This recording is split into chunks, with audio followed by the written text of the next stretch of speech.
Espírito Santo, Tu és maravilhoso.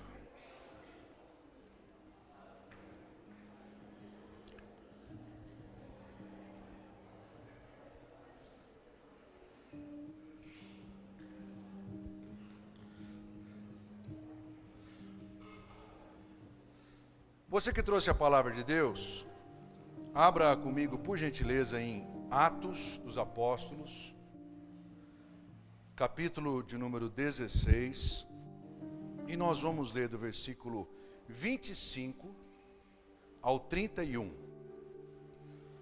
Atos dos Apóstolos, capítulo 16, do versículo 25 ao 31.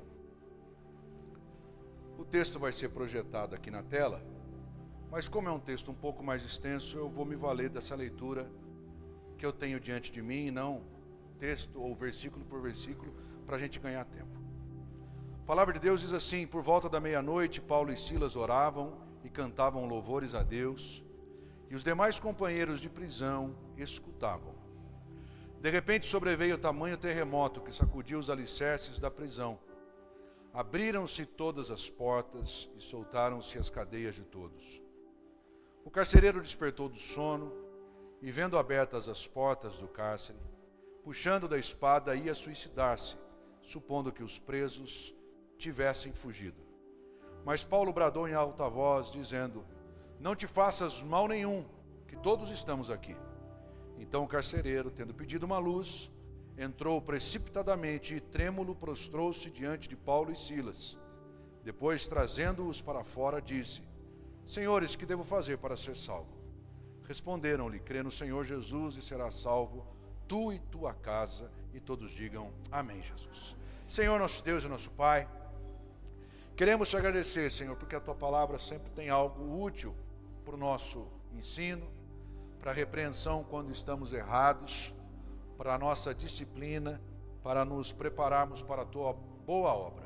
Nessa noite, Senhor, fala o coração de cada um de nós e de todos, enquanto igreja reunida como família nessa noite, para que o teu nome seja glorificado em nós, através de nós, na nossa família, na nossa casa, em todos os lugares em que colocarmos a planta dos nossos pés, que seja um lugar que represente a tua presença, que represente o teu agir e a tua manifestação sobre a nossa vida. Assim nós oramos, já agradecidos, em nome do Pai, do Filho e do Espírito Santo, e toda a igreja com força aí, diga amém, Jesus. Pode se assentar, meus irmãos. Você sabia que quando você ora, quando você louva, e na igreja é um lugar assim, quem vem para louvar a Deus, acaba abençoando aquele que veio só para assistir. Porque no lugar de coletividade sempre tem gente que louva, que adora, mas tem quem fica só ouvindo. Só que acredite, quando você louva e adora de coração, bênçãos que estão preparadas para a tua vida, respingam sobre a vida daqueles que estão naquele ambiente abençoado. Deixa eu te falar, esse lugar é um ambiente de glória, é um ambiente de manifestação do poder de Deus, um ambiente de milagres, um ambiente onde o Espírito Santo se move com liberdade na vida e no coração daqueles que vieram adorá-lo em espírito e em verdade. Eu pergunto, quantos aqui nessa noite vieram para ouvir a voz do Espírito Santo? Diga amém e dê uma salva de palmas para Jesus. Começa a movimentar aí, começa a dar glória a Deus, começa a dizer: Senhor, eu preciso da tua presença. Igreja que tem movimento é igreja diferente. Pessoa que abre a boca é pessoa que se deixa usar pelo Espírito Santo para respingar as bênçãos do céu sobre a vida daquele que às vezes está moadinho, até por conta das lutas pelas quais está passando. A palavra de Deus então fala sobre dois homens que no meio do cárcere, eles estavam presos porque estavam pregando a palavra. Hoje em dia, assim, faz muito tempo que eu não paro para assistir jornal, muito tempo mesmo. Isso foi até mais ou menos a eleição do ano passado, depois eu desisti. Mas hoje, me arrumando, eu estava assistindo a Jovem Pan, Pingo nos Is. Lá tem aquela bancada de bons jornalistas, os melhores foram embora porque foram ceifados do seu direito de falar, mas ainda continuam alguns bons jornalistas. E eles estavam dizendo sobre os bandidos que são soltos com a ajuda do judiciário, o crime que é valorizado, a inversão de valores que tem no Brasil. E eu fico imaginando, imagina o sentimento de bronca, se fosse nós, né? Estou trazendo para a gente. Se nós, como Paulo e Silas, estivéssemos sendo presos por pregar a palavra de Deus. Tem aquele programa humorístico que fala, não sou bandido, não estou roubando, não estou matando. Não tô... O Paulo e Silas não estavam fazendo nada disso, eles foram presos. E quem sabe o que faz fora, sabe o que faz dentro. Quem sabe o que faz livre, sabe o que faz preso. É a mesma coisa, não muda nada. Porque o que se faz não está na aparência, está na essência. E aí então Paulo e Silas, por volta da meia-noite, diz o texto, eles começaram a cantar louvores e a orar. E os companheiros de prisão, talvez os criminosos da época, apenas ouviam. Num lugar de coletividade tem gente que adora, tem gente que canta e tem gente que só ouve. A palavra de Deus diz que de repente sobreveio um tamanho terremoto que sacudiu os alicerces da prisão. Abriram-se todas as portas e soltaram-se as cadeias de todos. Não é só de quem adora não, Deus tem bênção para quem do lado está ali e respinga alguma coisa também. A palavra de Deus diz que o carcereiro que estava na prontidão, ou deveria estar na prontidão para cuidar deles, ele se desperta do sono, ou seja, estava dormindo em serviço, e ele fica apavorado, ele diz assim, puxa vida, os caras que estavam presos saíram, fugiram, e eu agora vou pagar pela minha própria vida, mas antes que eu pague pela minha própria vida, pelo meu próprio erro, eu vou tirar a espada que eu trago comigo e vou me suicidar. Quando o carcereiro pega a espada para se matar, a palavra de Deus relata aqui no texto que lemos, que o apóstolo Paulo, ele brada em alta voz, não faça isso com você, nós estamos aqui. Não tire a sua vida, nós estamos aqui. Aí o carcereiro ele pega e pede uma luz e de forma trêmula, ele vai dentro do cárcere, ele encontra todos ali onde eles deveriam estar, ele os traz para fora, e diz assim, o que eu preciso fazer para ser salvo? E aí quando eu olho essa frase, quando eu olho essa pergunta, eu tenho para mim que o carcereiro de Filipos, da cidade de Filipos, ele faz uma das perguntas mais importantes que um homem e uma mulher podem fazer durante o período da sua existência.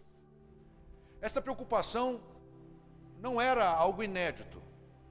Quando você olha, por exemplo, a história de Jó, no capítulo 9, versículo 2, Jó já faz um questionamento a Deus, para saber como é que ele poderia pagar a salvação, como é que ele poderia ser considerado justo, e o texto diz, na verdade, sei que assim é. Porque como pode o homem ser justo para com Deus? O que eu posso fazer para ser justo? Quem aqui já se pegou pensando, o que eu posso fazer de melhor para merecer o que eu tenho recebido do Senhor? E às vezes a gente fica preocupado porque nós somos pecadores, nós somos falhos. Tem aquele dia, ainda acho que foi sexta-feira, hoje é quinta. Ainda estou na passagem do ano, não teve tempo de descansar ainda. Mas acho que foi segunda-feira à noite. Nós nos assentamos em casa enquanto família. E eu sugeri da gente assistir um filme. Divertidamente. Alguém já assistiu esse filme? Já assistiu? São o campo das nossas emoções. Ali tem a raiva, tem a tristeza, tem a alegria. E cada um de nós tem o centro de comando, um filme da Disney.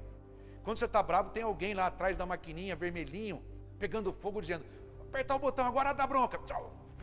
E o cara fica bravo aqui na terra. Aí de repente ele está triste, você vai ver quem está atrás na maquininha de comando é a tristeza. Ai, meu Deus.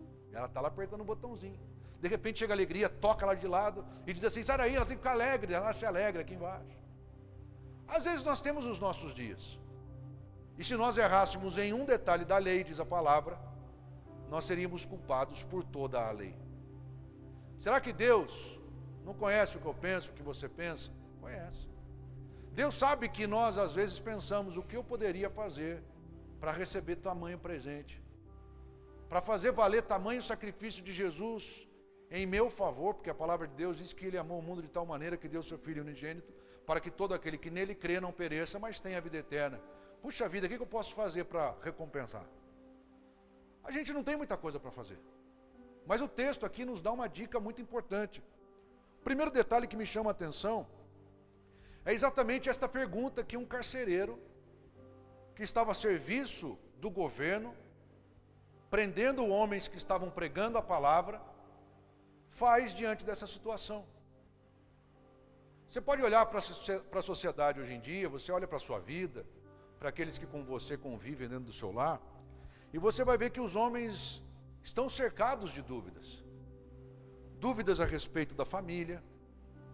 Como é que vai ser minha família? Como é que meu filho vai ser? O que a minha filha vai se formar? Quais serão os princípios que ela vai adotar na sua vida? Alguns estão perguntando, qual a segurança que eu vou poder dar para minha família? Qual a segurança que eu vou ter no Brasil? Eu estava vendo esses dias, alguns pastores famosos no Brasil já estão, como diz o caipira, picando a mula do país, porque eles sentem que não tem segurança para pregar sobre a palavra de Deus. O que aconteceu nesse caso? Daqui a pouco você pregar sobre moralidade vai ser crime. Você pregar sobre família constituída no padrão bíblico vai ser crime. Então as pessoas já estão meio que, eu não quero passar por isso. Então elas estão preocupadas, elas se perguntam, o que vai acontecer? Como é que nós vamos rebater e combater as injustiças que são feitas? O governo, com toda a máquina governamental, se une para defender o criminoso, e quem trabalha a sério está exposto às verdadeiras injustiças que nunca trazem esse nome, porque as narrativas são totalmente diferentes. Alguns perguntam como é que vai ser a questão esse mês. Esse mês ainda está fraco, é início de ano. Outros dizem que já está bombando, porque é final de ano, e início de ano para mim é bom, mas como é que vai ser junho, julho? O pessoal que está na praia agora está nadando de braçada. Mas quando passar a alta temporada, eles vão perguntar, como é que vai ser? São perguntas que estão na nossa mente. Como é que vai ser o mercado de trabalho? Se nós olharmos bem, muitos se preocupam com o que vão comer, o que vão beber, o que vão vestir. E se você olhar, isso não é preocupação de hoje. Isso é antigo. A palavra de Deus diz assim, no capítulo 6 de Mateus, versículo 25 ao 34. Quando fala sobre a ansiosa solicitude pela vida. Aquilo que a gente tem ansiedade naturalmente. Jesus disse, não andeis ansiosos pela vossa vida, ou seja, não andeis preocupados pela vossa vida. Quanto ao que haveis de comer ou beber, nem pelo vosso corpo, quanto ao que haveis de vestir. Não é a vida mais do que o alimento, e o corpo mais do que as vestes? Vou dar uma pausa aqui. Sempre que a palavra de Deus mostra termos de comparação, ele está dizendo que há níveis de prioridade. Tem gente que está mais preocupado com a comida do que com a vida. Tem gente que está mais preocupada com a roupa do que com o próprio corpo. Mas se você não tiver corpo, não tem necessidade de roupa para vesti-lo. Se você não tiver vida, não tem necessidade de comida para alimentá-lo. Então o Senhor Jesus diz, não é a vida mais do que o alimento e o corpo mais do que as vestes? E ele diz assim, observem a natureza, observai as aves dos céus. Não semeiam, não colhem, nem ajuntam em celeiros, contudo o vosso Pai Celeste as sustenta. Porventura não valeis vós muito mais do que as aves? Qual de vós, por ansioso que esteja, pode acrescentar um côvado ao curso de sua vida? Ou seja, um pouquinho a mais. A minha vida está nas mãos de Deus, a sua também. Não há um que decida, olha, eu quero viver mais tantos anos. Eu me lembro que o profeta Isaías, diz a palavra, chegou para o rei, acho que é Uzias ou Urias. Não, Urias não era, Urias era o soldado. Mas chegou para um rei e falou assim, arruma a tua casa porque você vai morrer. Era uma sentença definida do Senhor. A palavra de Deus diz que esse rei, ele voltou-se para a parede, começou a orar e ele clama para o dono da vida, dizendo, Senhor, olha, eu tenho um crédito, eu andei de forma correta diante do Senhor. A palavra de Deus diz que antes que o profeta saísse do pátio do templo, do palácio, o Senhor visitou-o novamente e disse, volta lá. E diz para ele que eu vou dar mais 15 anos de vida para ele. Então não se estresse não, porque a tua vida continua nas mãos do Senhor. Você não vai conseguir adiantar com as suas preocupações nem um côvado. O côvado é daqui até aqui, são medidas exatas. Você não tem condição de adiantar absolutamente nada. E às vezes você está ansioso porque você quer fazer a coisa acontecer do teu jeito. A palavra de Deus diz assim, E por que andais ansiosos quanto ao vestuário? Considerai como crescem os lírios do campo, eles não trabalham nem fiam. Contudo, eu vos afirmo que nem Salomão, em toda a sua glória, se vestiu como qualquer um deles. Ora, se Deus veste assim a erva do campo, que hoje existe e amanhã é lançada no fogo, quanto mais a vós outros, homens de pequena fé. Portanto, não vos inquieteis, ou seja, não gaste a tua energia, não se desespere, dizendo o que comeremos, são perguntas, o que beberemos, com que nos vestiremos, porque os gentios, quem são os gentios? Aqueles que não casam com a palavra de Deus, aqueles que não aceitam a palavra de Deus. Os gentios, eles é que se preocupam com todas essas coisas, pois vosso Pai Celeste sabe que necessitais de todas elas. Aí a palavra de Deus entra em cena de novo, através das palavras de Jesus dizendo, na vossa vida tem que haver prioridade. E ele diz assim, buscar em primeiro lugar o reino de Deus e a sua justiça, e as demais coisas vos serão acrescentadas. Gente que se preocupa com o que comer, com o que beber, com o que vestir. Alguns se preocupam em prosperar economicamente, e a palavra de Deus fala sobre aquele homem que produziu muito no campo, e disse, eu vou destruir o celeiro, eu vou fazer isso, aquilo, outro, como é que eu vou guardar, quer saber, eu vou destruir mesmo, eu vou construir celeiros ainda maiores, vou recolher os frutos, e eu vou dizer para minha alma, alma, descansa, porque você tem em depósito para muito tempo. A palavra de Deus diz assim, que o anjo ia visitá-lo naquela noite e perguntar, louco, e o que tens? Vai ficar para quem? Porque às vezes a gente acha que tem muito tempo, mas o nosso tempo é o próximo. Próximo! E a gente não quer essa conversa. Mas a gente tem que estar preparado com as perguntas certas hoje, porque perguntas direcionam o quê? Nosso destino. Está perguntando que hora começa o Big Brother? Isso vai direcionar o teu destino. Está perguntando que horas que vai jogar o fulano de tal com o Beltrano?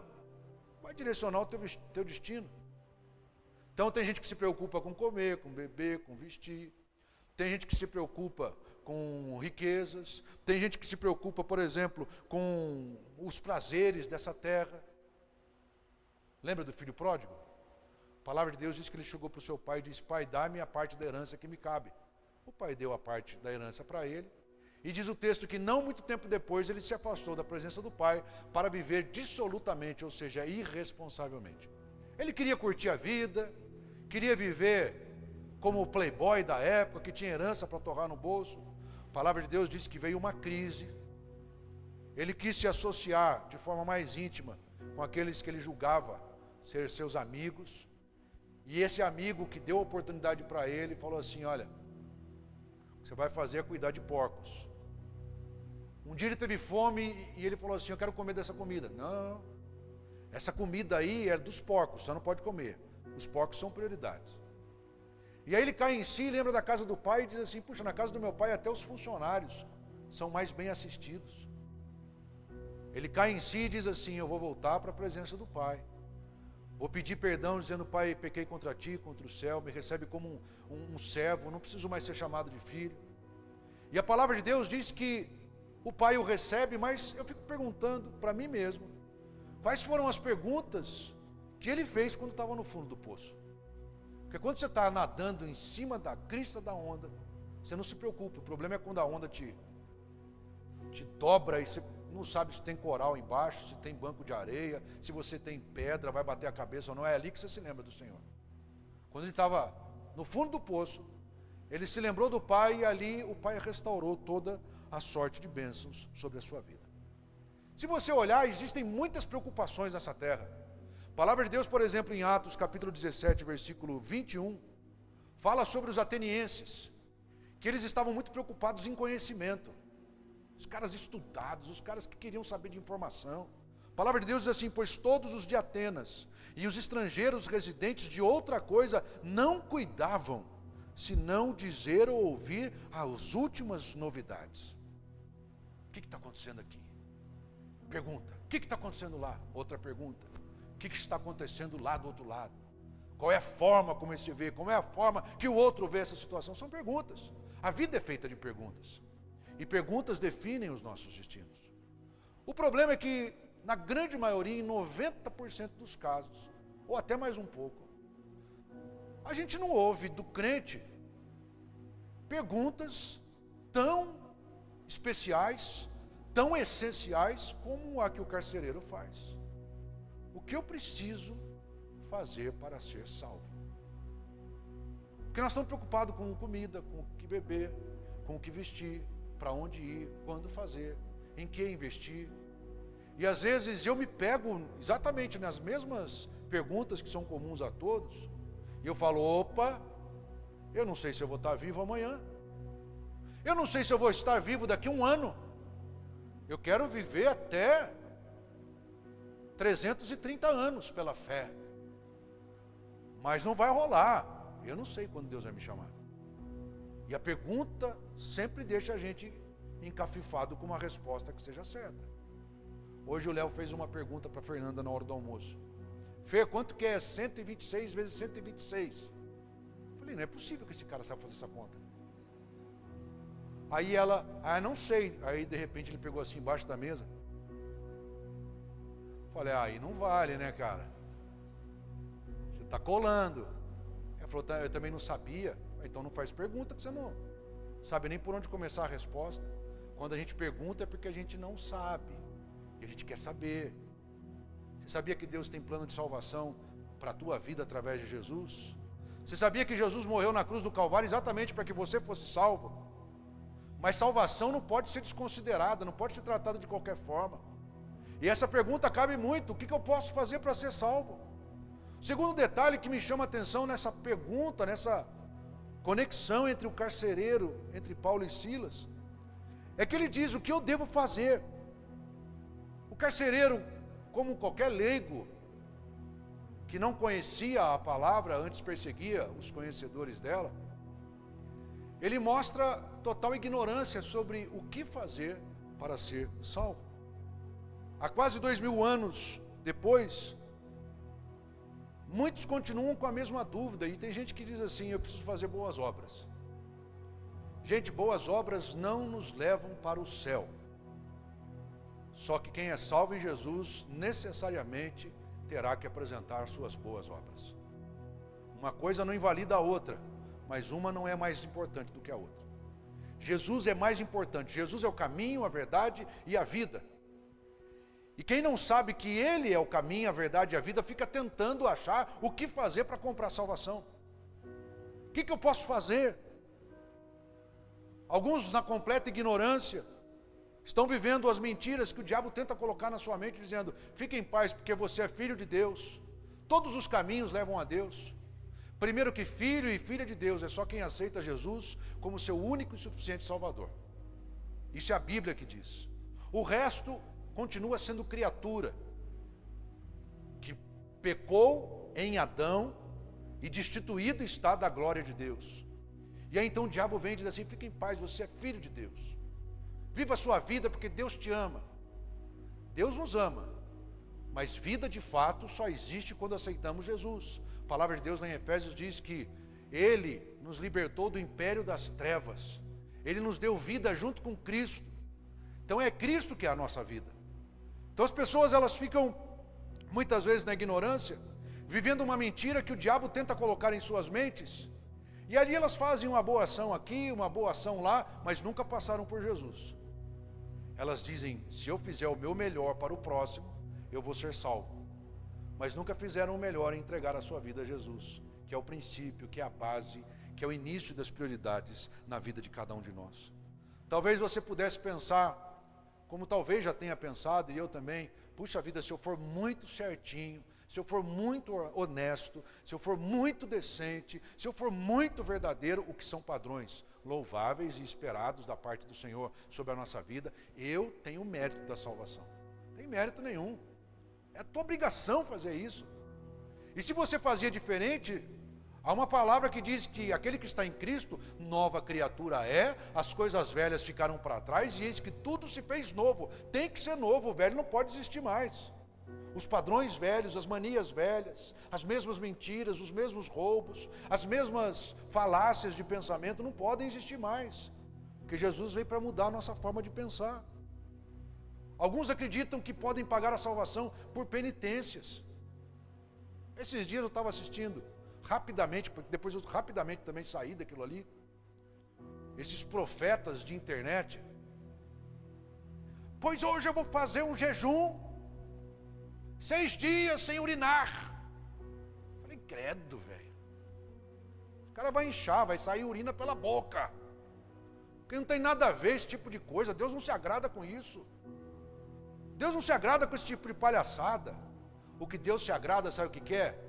É quando um pecador, sabendo que não vai poder nunca pagar a sua salvação, ele se constrange diante do poder, da glória, do amor de Cristo e diz, Senhor, eu reconheço que o Senhor é o meu Salvador. Que sem o Senhor eu não posso fazer absolutamente nada. E se eu te aceito hoje, eu quero seguir contigo até o final dos meus dias. Porque há uma preocupação vigente na minha mente. Preocupação de ser salvo. Não é de viver bem nessa terra, o nosso fim não está aqui.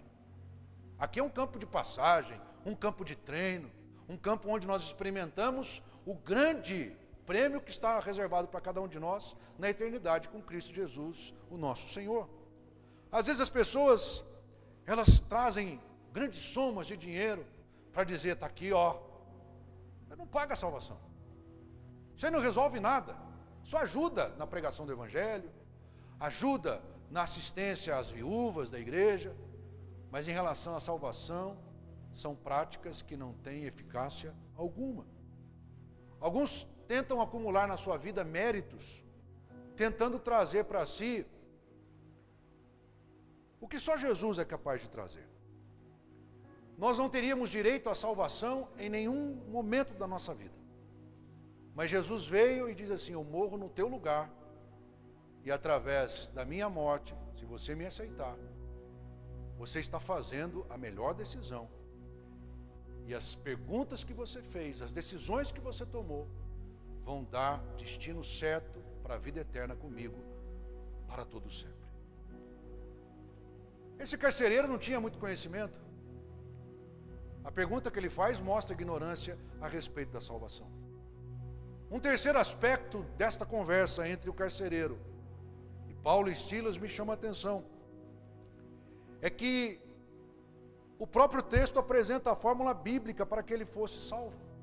O que eu posso fazer para ser salvo? A pergunta está ali. E a resposta bíblica vem assim, já no peito do cara. Crê no Senhor Jesus Cristo. A resposta de Paulo e Silas não estava baseado no fazer alguma coisa para ter direito à salvação.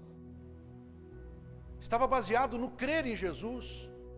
Porque apenas crendo em Jesus e sendo transformados à semelhança do caráter de Cristo, é que nós mostramos que temos interesse na salvação. Eu lembro, domingo passado, o pastor Miranda pregando, algo que eu inclusive já falei com a igreja, dízimo não garante salvação para ninguém. Pastor, posso não ser dizimista? Manda bala, toca a vida. Medíocre, problemática, pequena, mesquinha. Pastor, mas você está declarando isso? Não, estou falando o que é. Porque a abundância vem através da obediência à palavra de Deus. Em cada área da nossa vida, quando nós obedecemos, Deus traz abundância. Faz uma análise, tira a questão de dízimo do caminho, da tua mente, dos que não gostam. Tudo aquilo que mais você rejeita na palavra, é aquilo que mais você sofre na sua vida. Fala sobre casamento. Não concordo muito com esse negócio aí de o homem ser o cabeça da casa e a mulher ser submissa, como se a mulher fosse o capacho e o homem fosse o brabão da casa para fazer valer. Não é isso. A Bíblia não ensina isso. A Bíblia fala que o homem, ele deve amar a sua esposa como Cristo amou a sua igreja, e que a sua esposa deve honrar o seu marido obedecendo como a igreja obedece a Deus em amor. Se não há amor, não tem como ficar obedecendo um carrasco. Mas se há amor, há satisfação em obedecer. Então a palavra de Deus é muito encadeada, mas tem gente que não suporta a palavra para o casamento. Aí você vai ver o casamento como é que está. É o inferno em vida. Eu não acredito muito nessa questão da honestidade nos negócios. Eu faço minha jogadinha aqui, faço minha jogadinha lá, porque a Bíblia é muito Caxias. Aí você vê as pessoas que andam com honestidade crescendo no tempo de Deus, na segurança de Deus, e você vê os espertalhões que nunca creram nesse detalhe da palavra de Deus, se enroscando cada dia mais e perdendo tempo de ser feliz. Então a palavra de Deus diz que nós precisamos crer em Jesus. Efésios capítulo 2, versículos 8 e 9 diz: porque pela graça sois salvos, mediante a fé. Se você quiser rejeitar outra coisa, na terra você vai sofrer aquilo que você rejeita. Mas mediante a fé você tem que crer em Jesus, porque é mediante Jesus que você é salvo. Não tem nada a ver com os teus méritos. Isso não vem de vós, é dom de Deus, não vem de obras, para que ninguém se glorie. Salvação nunca foi conquistada por obras humanas. É presente de Deus através de Jesus e pronto. Diga comigo, salvação é presente de Deus através de Jesus. Faz assim, ó, e pronto. Acabou, não tem mais.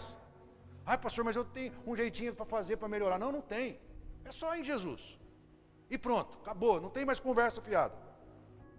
Nossa fé tem que estar no autor e consumador da nossa fé. Minha fé não pode estar nas coisas da terra, minha fé não pode estar nas pessoas dessa terra, minha fé não pode estar nas circunstâncias favoráveis, nada disso. Minha fé tem que estar em Jesus. Quando eu creio em Jesus, eu tenho remissão dos meus pecados, eu tenho uma herança maravilhosa da parte do Senhor sobre a minha vida.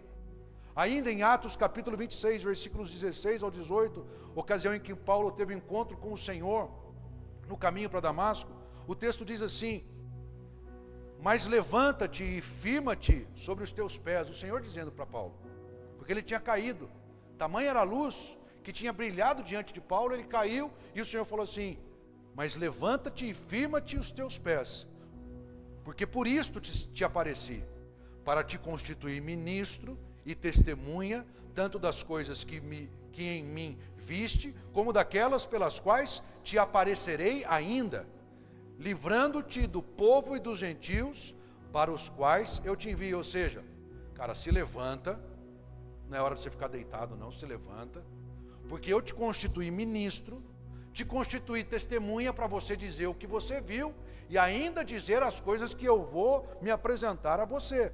Eu vou te livrar do povo, dos gentios para os quais eu estou te enviando. Ou seja, toda vez que Deus nos envia para alguma situação, lá já tem a provisão de cuidado dele sobre a nossa vida, como aconteceu com Paulo.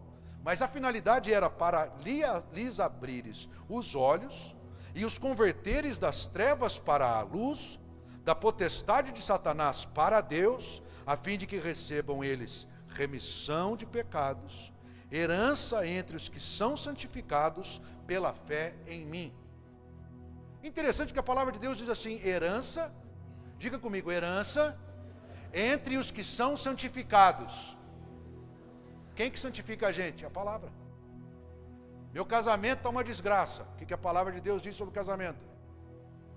Eu ando no que a palavra de Deus diz, eu sou santificado e santifico o meu casamento. Maravilha, estou começando a viver vida em abundância. O que a palavra de Deus fala sobre finança? Fala isso, faz aquilo outro. Maravilha, eu ouço a palavra de Deus, coloco em prática, estou santificando a minha renda e Deus começa a multiplicar na minha vida. Por quê? Porque há uma herança para nós. Não é uma herança de desgraça, mas uma herança de vida em abundância através de Jesus. Todos nós já cremos em Jesus, todos nós já cremos também em pessoas, e nós vimos que quando nós cremos nas pessoas, o crer em pessoas se tornou altamente insuficiente para nós, porque elas falharam, nós falhamos com as pessoas. Mas eu nunca vi Jesus falhar com ninguém. Hoje pela manhã, saindo de casa mais cedo do que o normal, eu até postei um vídeo disso daí. Eu olho para a cozinha, para o relógio que tem lá na parede, 9 horas já. Era 7h30, 8 horas. Ô, desgraça de relógio. Serve para nada relógio de cozinha. Aí você vai no Paraguai e você compra um reloginho desse tamanho, com números analógicos para poder enxergar de longe. Aí você coloca a pilha, no outro dia ele não está funcionando, uma porcaria. Aí alguém fala assim, não, eu conheci um reloginho muito bom, é digital. Aí você coloca o digital, o número começa... Eu olhei aquilo lá, fiquei bravo, falei, cara, já comprou muito relógio aqui para casa. Todo relógio parece que para às 9 horas. É uma desgraça esse tal do relógio de cozinha, que não funciona nunca. Você coloca a pilha, tira a pilha, coloca a pilha, tira a pilha, coloca o relógio, coloca outro relógio, e parece que ele não tem funcionabilidade. Naquela hora o Espírito Santo falou no meu coração. Eu tenho isso comigo, o Espírito Santo fala comigo nessas coisas mais simples da vida. Fala assim, às vezes dentro de você tem manias, conceitos, princípios, valores, que as pessoas dizem, compra esse porque esse é bonito. Esse princípio é cheio de rococó. Esse princípio fica bonito na boca da gente, quando a gente fala, parece que a gente é mais sábio. Olha, esse princípio aqui é legal para você. Mas quando você olha para o princípio na hora da tua luta, ele nunca te serve para nada. É como o relógio de cozinha, eu quero saber a hora, ele está marcando às 9 e às 7h30 ainda. Não funciona, vou jogar fora aquele negócio lá em casa. E o Espírito Santo falou assim, joga fora esses princípios que nunca funcionaram na tua vida, e entrega a tua vida para o tempo de Deus e para o Deus do tempo, e você vai ver que no tempo perfeito Ele vai fazer todas as coisas acontecerem em teu favor. Tem muita coisa que a gente guarda que não precisa ser guardada. Tem muita dúvida que a gente mantém no nosso coração que nem poderia estar em nós. Como é que vai ser daqui 10 anos? Eu não sei se eu vou estar vivo amanhã. E eu pergunto, será que eu estou preparado para me encontrar com Jesus hoje? O que eu posso fazer para receber salvação? E o apóstolo Paulo e Silas falaram assim, crê no Senhor Jesus. Eu pergunto, você creu no Senhor Jesus hoje? Ou outras coisas tomaram a tua atenção dele? Todo dia é dia de crer em Jesus. Todo dia é dia de dizer, Senhor, eu preciso da tua presença. Todo dia é dia de dizermos, Senhor, sem ti eu sou como aquele ramo aparteado da figueira, da videira, não consigo viver. Eu preciso estar enxertado em ti, para que a tua vida seja transpassada para mim. Meus irmãos, nós vimos aqui nesse pequeno trecho da palavra de Deus, que a preocupação de quem não conhecia a palavra era ser salvo. E eu pergunto, será que nós, já tendo conhecimento da palavra, mantemos essa preocupação sobre salvação na nossa vida? Segundo aspecto desse texto, é sobre o que ele deveria fazer, porque ele não sabia, mas nós sabemos. E a palavra de Deus diz, ser fiel até a morte, e dar-te-ei a coroa da vida. Você já parou para pensar quantas vezes nós, no meio do caminho da nossa vida, nós deixamos de ser fiéis ao Senhor para sermos fiéis a reloginhos de cozinha que não funcionam para nada? Nunca nos apresentam informações seguras, nunca funcionam por mais de 15 dias. Nós precisamos olhar para Jesus e dizer, Senhor, eu quero estar na tua presença, porque eu sei que o Senhor é o mesmo ontem, o mesmo hoje e o mesmo eternamente. Às vezes a gente se perde no caminho dizendo, eu tenho que fazer isso aqui para eu mostrar que eu sou. Não mostre que você é. Reconheça quem Ele é na tua vida, porque se você fizer isso todo dia, de forma consciente, Ele vai levar você a um destino de bênção. Quarto detalhe que eu aprendo nesse texto para a gente encerrar, é que a palavra de Deus fala sobre o resultado. Lembra que eu falei? O Leonardo hoje falou para a Fernanda, quanto que é 126 vezes 126? Ele foi esperto, ele começou 2 mais 2 e ela toda 4. 2 vezes 2, ela 4. 10 mais 10, ela 5. Aí ele quis dar uma pegadinha, né? 126 vezes 126. Eu já vi que ele pegou o celular, e eu não gosto que fica com o celular no almoço, já foi mais uma razão para eu falar, larga esse celular, mas eu percebi que ele estava assim, ó. Meus irmãos, todas as perguntas que nós fazemos, é porque a gente espera saber o resultado. Quem ganhou no Atletiba, o que você responderia? Furacão, lógico. Quem concorda aí, diga amém. Ah, o Seba já até tremeu no banco ali, ó. É os que precisam se converter aqui na igreja ainda. Mas a gente quer saber o resultado. Tem gente que está preocupado quem foi eliminado no BBB. Meu Jesus amado. Salva essa alma. Tira essa alma do limbo. Faz algo novo nesse coração. Você quer saber o resultado da pergunta e da resposta? Carcereiro perguntando, Paulo e Silas respondendo. Sabe qual é o resultado? Olha só. Depois, trazendo-os para fora, disse: Senhores, o que devo fazer para ser salvo? Responderam-lhe: crê no Senhor Jesus. O que está na Bíblia aí? E serás salvo, tu e a tua casa. Você imagina ir para o céu e deixar a tua família para trás? Nossa, que angústia, né? Imagina você num shopping, no dia 23 de dezembro, dia que ele está bem vaziozinho. Aí você tem uma filha pequena, um filho pequeno, o esposo amado, a esposa amada, e de repente você tem a mão afastada assim, alguém esbarrou, e você olha, já não está mais a filha. O que você faria? Você vai na administração, começa a gritar, fecha a porta do shopping, daqui ninguém sai, eu não saio daqui sem ele, sem ela. Mas você já percebeu que espiritualmente nós estamos brincando com coisa séria?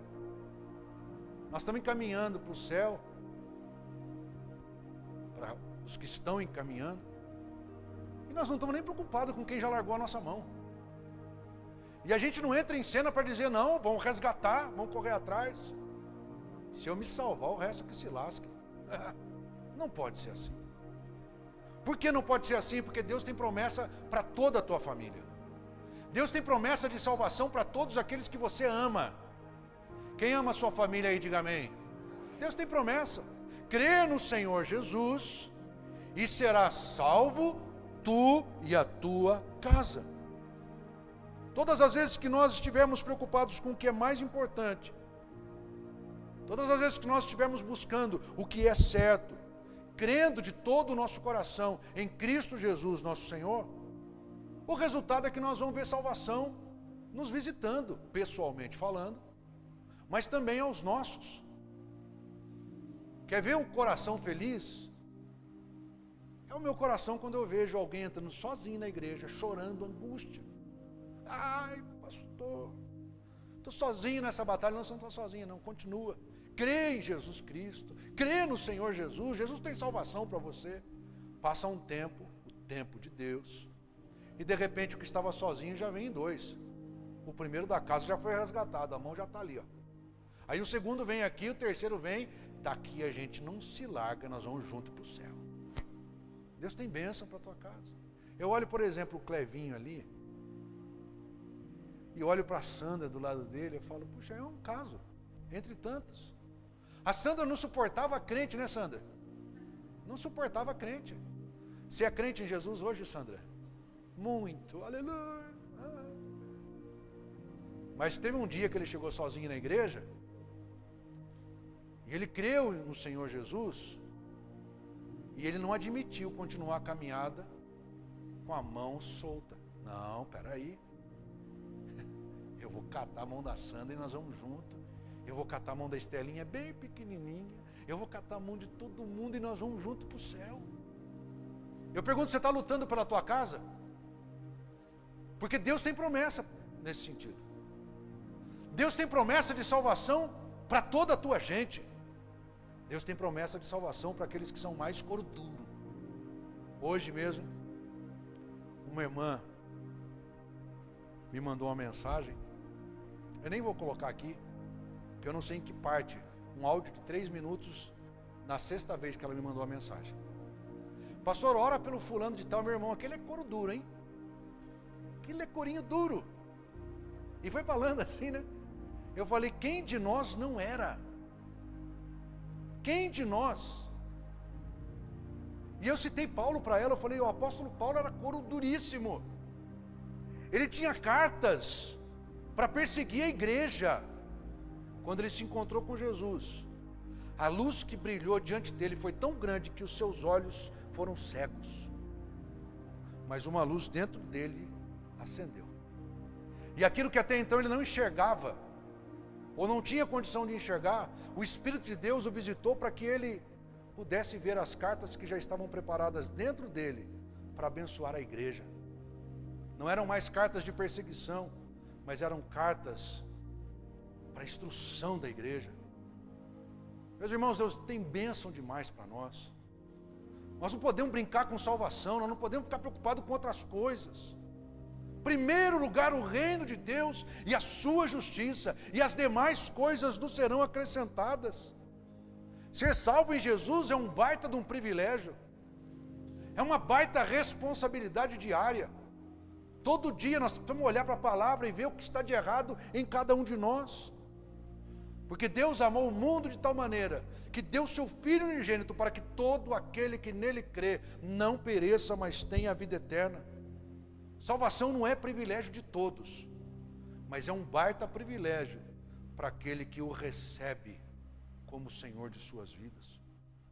A salvação que a palavra de Deus trata envolveu a casa do carcereiro, e é a mesma que pode envolver a tua casa a partir de hoje. Se nessa hora você está pensando, aquele lá não tem mais jeito, não faça isso. Porque teve algum dia que alguém olhou para você e disse, aquele lá não tem jeito. E você está aqui hoje. Estenda às pessoas as mesmas chances que você recebeu. Estenda a elas o mesmo amor com que você foi amado. E a palavra de Deus diz que Ele nos amou primeiro. O amor de Deus não falha, o amor de Deus não fica olhando os nossos defeitos. Ele sabe que, por melhor que você tenha um padrão moral, você ainda tem seus defeitos. O que Ele quer ver em nós são pessoas que, na hora da morte, estejam preocupadas com a vida. O carcereiro estava querendo dar uma espadada em si mesmo. Eu vou me matar. Não, faz isso não, cara, não faz não. Tá, então o que eu preciso fazer para ser salvo? O cara estava querendo se matar, agora está falando de salvação. Estava falando de morte, agora está partindo para a vida. Nossas perguntas direcionam o nosso destino. Eu pergunto, quem quer a vida de Cristo sendo revelada em você? Levante sua mão e diga amém. Eu quero essa vida para mim. Mas nós precisamos estar atentos, não é preocupados. É atentos à nossa responsabilidade de estarmos firmes e firmados no Senhor. A palavra de Deus diz no Atos 16, versículos 33 e 34, mesma parte do texto que nós lemos. Naquela mesma hora da noite, cuidando deles, lavou-lhes os vergões dos açoites. A seguir foi ele batizado e todos os seus. Então, levando-os para a sua própria casa, lhe pôs à mesa e com todos os seus manifestava grande alegria por terem crido em Deus. Olha só que transformação. Carcereiro não faz agrado para quem está preso. Carcereiro, entra aí, seu vagabundo. Entra aí, seu malandro. E bate o trinco, e bate o cadeado, e açoita. Chega lá um pedido, olha, esse tal do Paulo aí, que tem a barbinha mais grisalha, esse aí são 40 açoites. Ele só cumpre ordem. Mas quando a salvação entrou na vida dele, por primeiro porque ele não estava com a família, estava trabalhando, a palavra de Deus diz que ele leva, naquela mesma hora da noite, Paulo e Silas para sua casa, não mais para judiar deles, não mais para obedecer palavras de condenação sobre a vida deles, mas agora para pensar as suas feridas. Senta aí, Paulo, deixa eu curar das suas feridas, deixa eu ajudar na cicatrização. Diferença entre o primeiro carcereiro e o segundo, né? Diferença entre a primeira ação de um carcereiro formalmente constituído e de um salvo nascido para a glória do Senhor Jesus. Um condena, o outro cura. Um ajuda a pôr na prisão, o outro leva para casa para dar conforto. A palavra de Deus diz que a seguir foi ele batizado, e a palavra de Deus diz que quem aceita Jesus precisa se batizar. Foi ele batizado e todos os seus. E então, levando-os para a sua própria casa, lhes pôs à mesa, e com todos os seus manifestava grande alegria por terem crido em Deus. Na tua casa hoje, existe gente que não crê em Deus. Mas se você crê em Deus, quem crê em Deus aí, diga amém. Se você já aceitou Jesus, continua firme na luta. Porque vai chegar uma hora em que todos na sua casa vão se alegrar por terem crido em Jesus. Essa é uma promessa de Deus para a nossa vida. Os céus manifestam glória e favor na direção daquele que, Senhor, o que eu preciso fazer para me manter fiel ao Senhor? Senhor, eu não quero perguntar outras coisas que não sejam tão essenciais, porque se eu me preocupo muito com algumas coisas, outras ficam desguarnecidas na minha vida. Todos nós temos 24 horas. Das 24 horas, quanto tempo você pensa no teu Salvador? Quanto tempo você para ler a palavra de Deus e dizer, Senhor, me mostra onde eu estou errado? Hoje, lendo um material, deixa eu ver se tem aqui que eu vou mostrar para vocês. Aqui. Eu comecei a ler esse livro antes de ontem, 208 páginas, eu estou na 106. Então eu escrevo e vou grifando. Você consegue ver esse amarelinho aqui? Quando tem alguma coisa que fala comigo, o que é isso aqui? Atenção.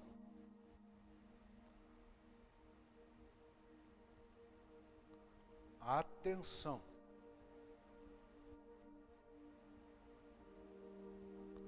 Atenção. Você sabia que quando você lê a palavra de Deus e você anota aquilo que o Espírito Santo fala ao teu coração, é uma forma de você olhar vez por outra e dizer assim, presta atenção nisso daqui. Não brinca com os princípios da palavra de Deus. Não leve em desconsideração aquele que considerou você tão fortemente. Porque Deus nos amou de tal maneira que entregou o seu Filho unigênito para que todo aquele que nele crê não pereça, mas tenha a vida eterna. Nessa noite eu não sei como você chegou aqui, se você veio preocupado com outras coisas. Mas deixa eu te falar, preocupe-se com a tua vida diante do Senhor. À medida em que você se preocupa com ela no bom sentido, não é se preocupar. À medida em que você fica atento, essa é a palavra, com a tua responsabilidade diante do Senhor para ser parecido com o caráter de Cristo, você pode ficar tranquilo que o Senhor cuida de todas as áreas da tua vida. O tempo que você investe cuidando da tua salvação, acredite, Ele vai cuidar da tua família. A mão que ficou curta para alcançar aquele que se perdeu, vai receber, e aqui você entenda com a melhor forma possível, não é brincadeira, não é galhofa com o altar, vai receber a unção do homem de elástico. Vocês já assistiram aquele filme, aqueles desenhos antigos que tinha um homem elástico, aquele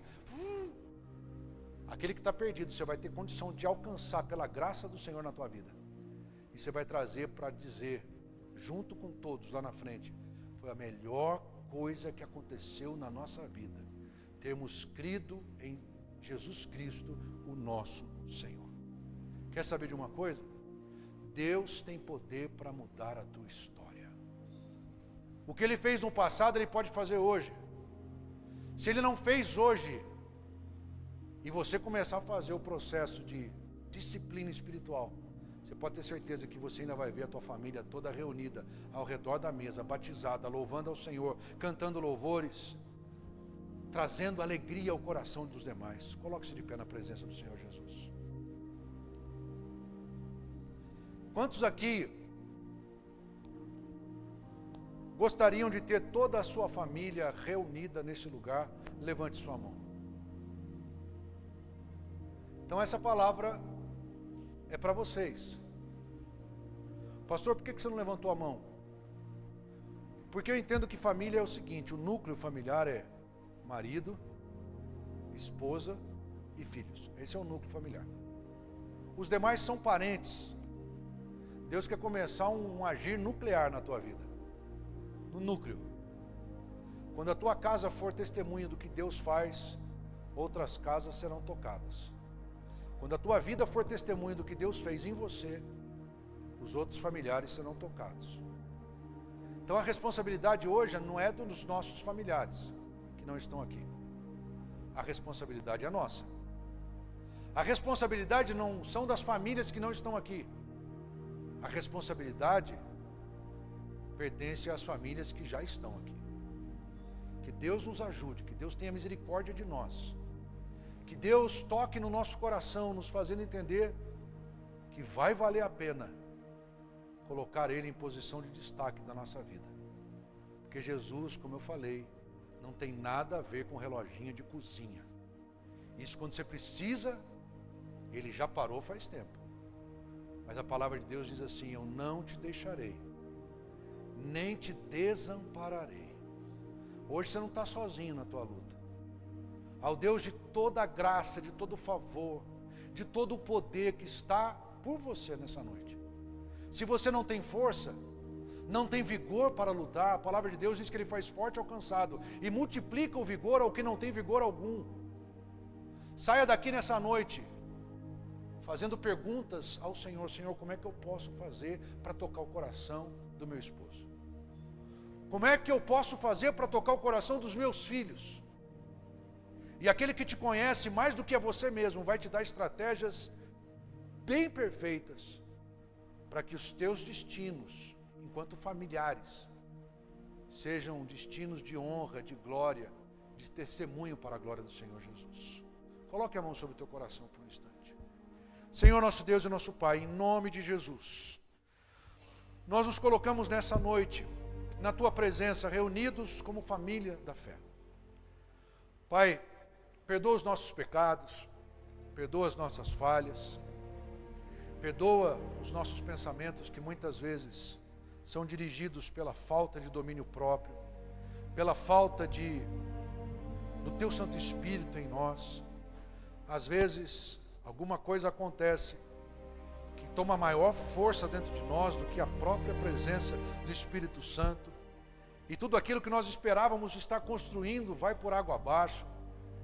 É como o relógio de cozinha, a gente crê que aquilo resolve, aquilo nunca resolveu nada, nunca deu a hora certa, nunca entrou em hora certa. Mas nessa noite nós queremos clamar pelo Teu poder sobre a nossa vida, Teu poder sobre a nossa mente, sobre as nossas emoções. A Tua palavra diz em Romanos 12:2, transformai-vos pela renovação da vossa mente, para que experimenteis qual seja a boa, perfeita e agradável vontade de Deus para convosco em Cristo Jesus. Pai, eu quero que as boas vontades do Senhor sejam manifestadas na minha vida, na vida da minha família, dos meus parentes, desta igreja. Eu quero que a Tua perfeita e agradável vontade se manifeste e seja vista em nossas vidas, por onde quer que andemos. Mas isso não pode acontecer se eu continuar perguntando coisas que nada tem a ver com salvação, nada tem a ver com vida eterna. Por isso nós que conhecemos o plano de Deus para a nossa redenção e sabemos que o fim não é aqui, mas nós temos uma eternidade toda a ser vivida contigo, coloca em nós esse senso de responsabilidade, para que sejamos disciplinados diante do Senhor, para que não desistamos dos nossos em oração, para que nós não larguemos a mão daqueles a quem amamos. O mundo diz: ninguém larga a mão de ninguém, mas na primeira luta todo mundo já foi abandonado. Mas a Tua palavra diz inúmeras vezes que quando nós estávamos a ponto de sucumbir, a Tua mão foi estendida à nossa direção e o Senhor nos acudiu. Pai, se o Senhor fez isso conosco, o Senhor pode fazer isso com aqueles que não estão aqui, mas que estão sendo lembrados em oração nessa noite. Toca nesta casa, toca neste coração, toca nesta família, toca nas emoções que estão abaladas. Tira de nós, Senhor, tudo que não presta e coloca em nós o Teu Santo Espírito de forma abundante.